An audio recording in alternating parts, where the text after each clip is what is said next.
A very good afternoon to all of you, and uh, the topic that I'll be talking about is infinities.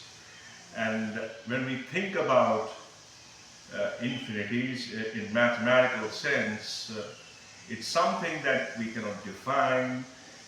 It's something that's purely abstract in a sense that it does not give us uh, any means of physicality.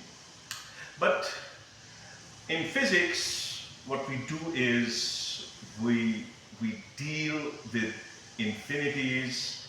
They basically act as the boundaries in our problems, and and close to those infinities, we are able to model the problems, uh, of the physics which cannot be explored with the known mathematical formulas. Now, if we think about the problem of a point charge, and a point charge can be assumed to be uh, a point carrying an infinite energy. Or at the same time, if we think about a quantum bell where we have infinities, I mean, these are idealistic situations where modeling our problems in the framework of infinities takes us to some plausible understanding of the problem. So in physics, what we do is we try to play with these infinities in such a way so that we can model our problems. We can model the problem of Big Bang. We can model the problem of singularity that might exist at the center of the black hole, where space-time curvature is infinite. So here in the framework of physics, we're mostly invoking the regions that are close to those infinities. Because to explain infinities, you need a new set of laws of physics and a new framework of laws of physics. So let's talk about the various things that we do when we deal with these infinities, which otherwise does not make a plausible sense, because when we say, come on, we have infinity, anything divided by zero is something that you cannot define. So let's try to explore the infinite that we have in nature and try to have some close understanding of infinities in the framework of equations. Now, the very first thing is, what is an infinity? Infinity is not a number, so it's coming out of the framework of the known mathematical things, but a concept representing an unbounded quantity. It's used in mathematics to describe the limits, and describe the limits where your limit will tend to that infinity, and you have the problems which are endless. They are endless problems, or we have endless size of the problem. So this is how we can take infinity as in the framework of mathematics. And to deal with these infinities, that makes a skill. That gives the shape. That gives something that is that cannot be extracted in some other framework. But the point is that why these infinities are difficult to handle. You have to handle these infinities. Now, see, infinities in equations what they do, they often lead to the undefined or no physical result. You have an equation, and in an equation, you come across an infinity. So you lose the physicality of that equation by obtaining that infinity. So you need to resolve that problem, the problem of infinity that is appearing in your equations. They break predictive power. Infinite values cannot be measured or compared. So when we say infinite, the best way is it's immeasurable. Okay? Or you cannot even compare it to something. Equations with infinity often lead to the division by zero or a divergent integral. So these are the mathematical ways of understanding infinities and defining. So you have to handle. If you succeed in handling those infinities, you can model at least your problem to that extent. Infinities usually mean the theory has reached its limit of applicability. If we talk about the singularity of a black hole and thinking of using general theory of relativity to understand the mechanism of a black hole, the theory does not completely explain from A to Z about the black hole. No, because when you reach to the infinity, where the space-time curvature is infinite, what you do is your physics, the general theory of relativity, in its own framework, fails to describe the singularity of a black hole. So what physicists do? Physicists must apply the mathematical tools like renormalization, which is mostly done in the framework of Feynman, solving the problems of quantum field theory, quantum electrodynamics, where we try to renormalize the infinities that are appearing between the equations, or reformulate the theory to remove or work around them. So what you can do if you want to remove these infinities that are appearing in your equations, they certainly are taking your theory very, very close to that point where you cannot describe the phenomenon itself by the known laws of physics. We have infinity in mathematics, as I said.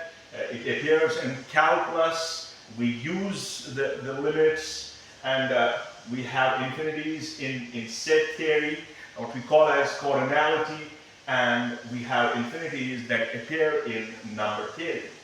There are different sizes of infinity because infinity is something relative in nature. So what we have countable infinity and we have uncountable infinity. So why infinity is a matter in physics? As I said, physics uses infinity to model the extreme cases. So you can model the black hole problem, you can model the problem of particle in an infinite potential one-dimensional box. You can model it by choosing the extreme cases. So the extreme cases that we have black holes, we have Big Bang. So under those situations, we certainly have to deal with infinities. Dealing with infinities means you want to normalize them. You want to remove them from your equations. But physical infinities often signal the breakdown of the theory. So when you have a physical infinity coming in action, it will take you outside the framework of the laws of the physics that are real up to that point. So we have singularities in general theory of relativity, as I was saying. A singularity is a point where the density becomes infinite. and thinking about a black hole which is highly intense, and, uh, and moving towards the center of this black hole. And when you move towards the center of the black hole, you come across a singularity. And this singularity does not carry any laws of physics. So you cannot describe this singularity in the framework of the known laws of physics. And what general relativity does, it predicts everything about the black hole after that singularity. So general relativity predicts such points. But these points that you have, the point you call as singularity, they challenge the physics, because the laws of physics are not same in the framework of these singularities. The Big Bang singularity. Assuming the Big Bang, the universe came from a shot. It came from something infinitely dense and infinitely high temperature. Now, at the beginning of the universe, the Big Bang model implies an initial state.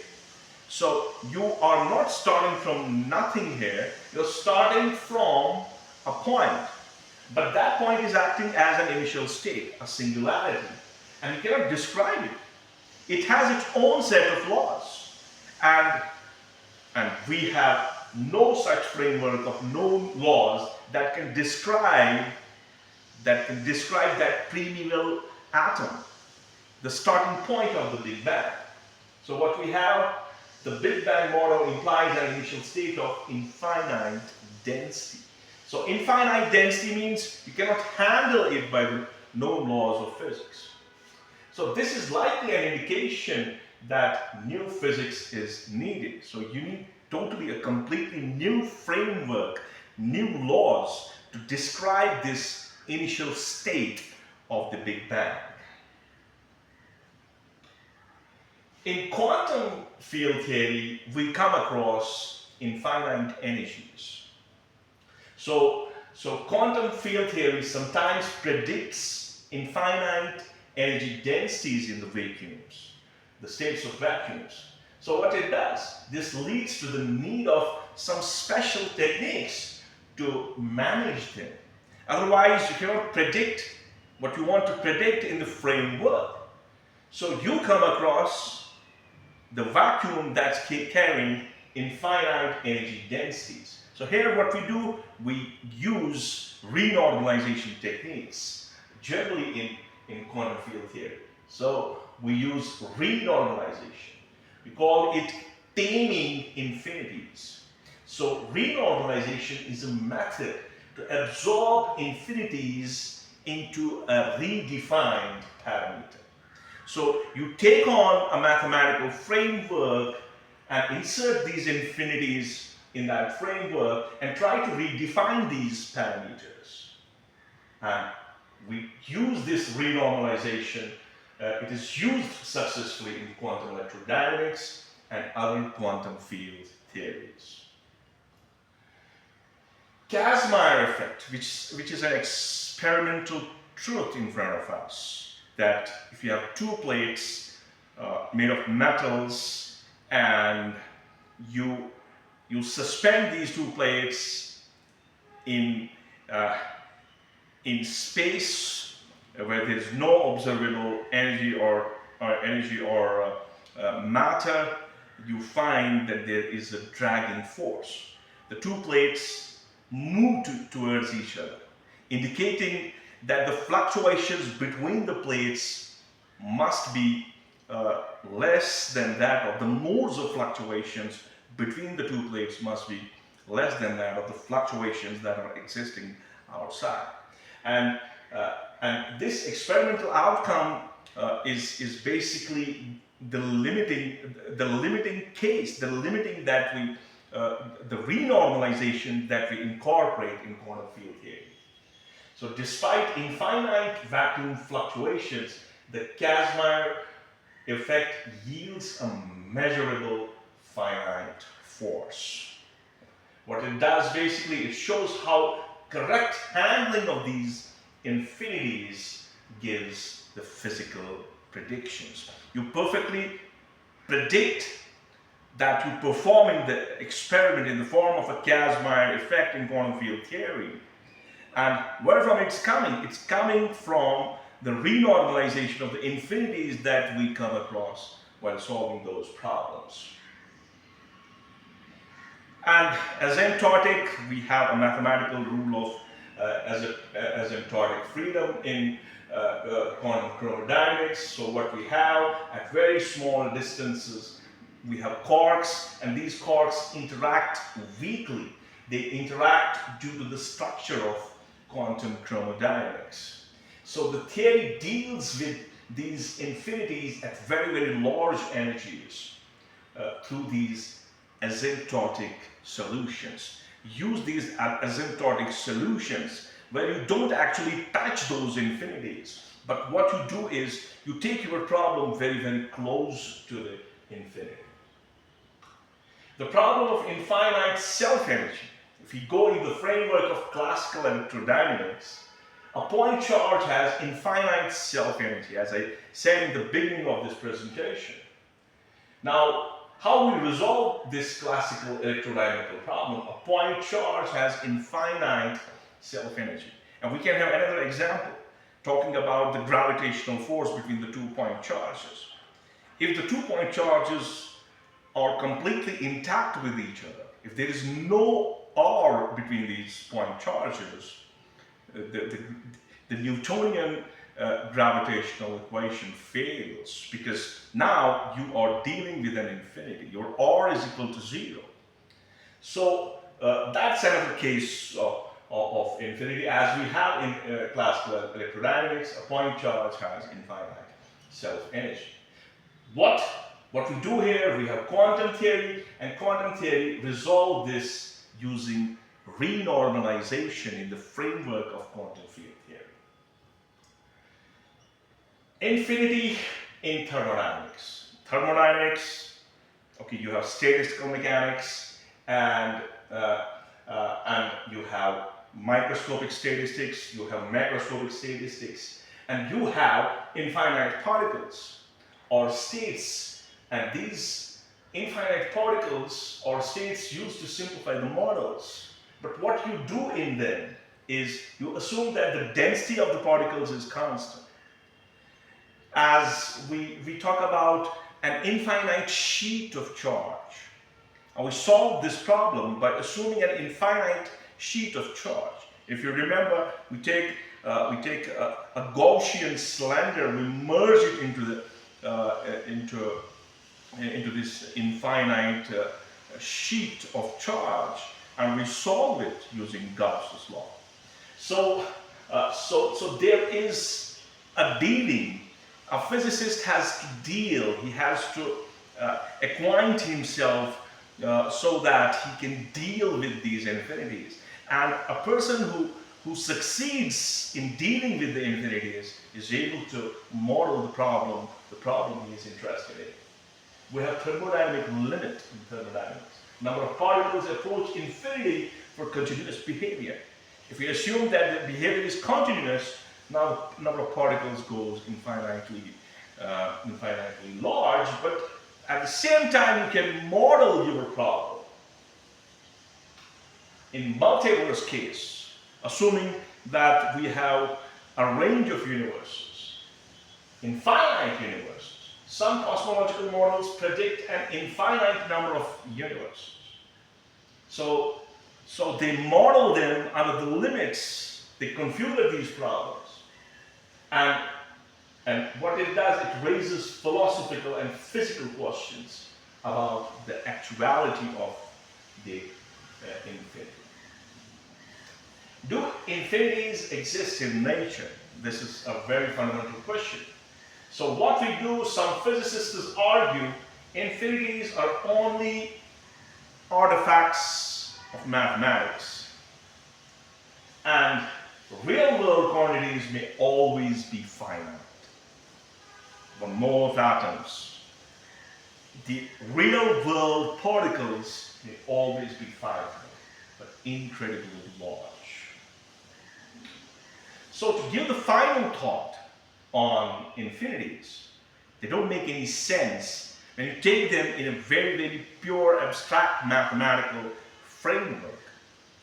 But they are the signatures where a physicist has a role to resolve the problem in the vicinity of these infinities.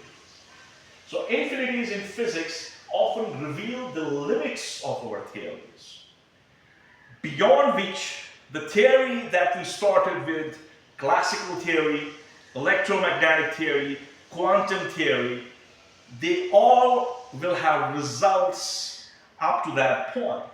But once you reach to that point of infinity, the laws that you started with, they fail to explain that reality. So handling them correctly leads to the deeper understanding.